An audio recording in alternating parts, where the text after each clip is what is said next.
Ini ilustrasi ya Ali ya. Apakah bila seseorang memanggil katakanlah X itu untuk memanggil Y yang kemudian saudara Y ya, saya sebutkan aja Y yang kemudian menjadi korban. Apakah seseorang yang memanggil X tersebut itu sudah terjadi meeting of mind? Ya kalau dari ilustrasi itu enggak ada meeting of mind-nya. Tidak terjadi ya? Karena hanya disuruh memanggil dan dia kemudian memanggil kan gitu. Ya, intinya seperti itu.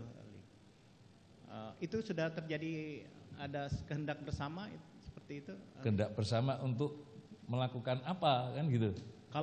Kalau kehendaknya adalah untuk memanggil ya sampai di situ aja. Berarti kehendak bersama adalah menghadirkan orang yang dipanggil gitu.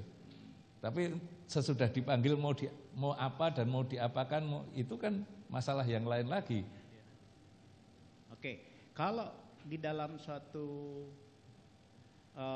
tempat kejadian pidana atau tempat peristiwa pidana, apabila seseorang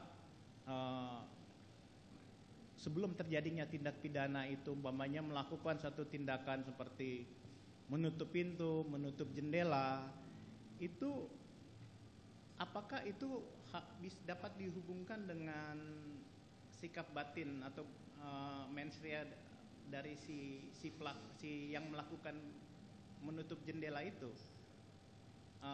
Bagaimana ahli seperti itu? Ya, memahami sikap batinnya itu kan ada pada diri niat si pelaku. Ya. Ketika pelaku melakukan satu perbuatan tertentu, menutup pintu, menutup jendela, menutup korden, itu sikap batinnya apa? Kalau sikap batinnya itu dia hanya sekedar untuk menutup pintu supaya ruangannya tertutup, maka ya hanya sampai di situ kan sikap batinnya. Ya. Tergantung apakah ada yang di luar itu kan menyangkut pembuktiannya yang lain mengenai sikap batinnya apa ketika menutup pintu gitu. Itulah yang harus dibuktikan, apakah menutup pintu itu ada kaitannya dengan perbuatan yang lain, itu kan sesuatu hal yang berbeda dengan sikap batin menutup pintu. Itu harus jelas seperti apa sikap batinnya.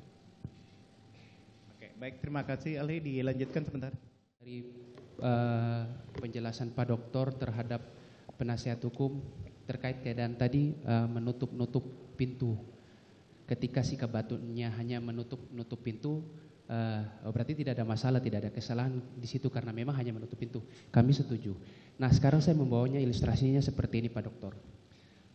Si A, si B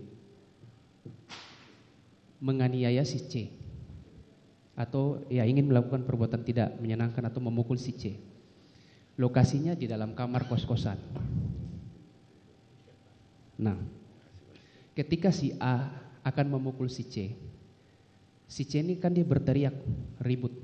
Akhirnya si B ini dia menutup pintu, mengunci semua ruang-ruang sekat yang ada udaranya dia tutup.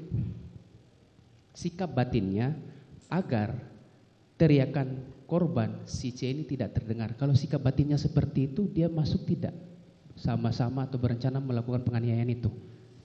Ya berarti antara A dan B ada kesepakatannya terlebih dahulu bahwa mereka sikap batinnya adalah untuk mewujudkan delik. Yaitu menganiaya C. Betul. Baik. Jadi itu harus dibuktikan dulu gitu.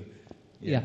Bukan karena menutup jendela kemudian si C itu turut serta. Iya, gitu. betul. Jadi kan harus ada pembuktian dulu. Ketika menutup jendela itu dimaksudkan supaya si A menjadi ketika melakukan penganiayaan tidak didengar oleh orang lain. Kan gitu. Ternyata tergambar dalam proses pembuktian si B ini tujuan menutup pintu dan lain sebagainya supaya teriakan si C tidak terdengar, berarti menurut ahli itu terbukti. Itu harus dibuktikan sikap maksudnya kalau itu sudah ketika melakukan itu. Ya, maksud itu saya masuk ke pembuktian. Ya, maksud saya ketika itu sudah dapat dibuktikan dan muncul di persidangan, tujuan menutup pintu itu untuk menutup sehingga tidak terdengar jeritan-jeritan korban. Itu menurut ahli terbukti tidak? Pandangan ahli. Kalau terbukti tidak, ahli tidak mengerti. Tetapi kalau itu sudah dibuktikan dan dinilai oleh hakim itu terbukti ada sikap batinnya menutup jendela itu dimaksudkan untuk bagian dari perbuatan yang dilakukan oleh A, Iya. itu ada turut sertanya. Tapi persoalannya itu terbukti atau tidak, ahli kan nggak ngerti. Baik.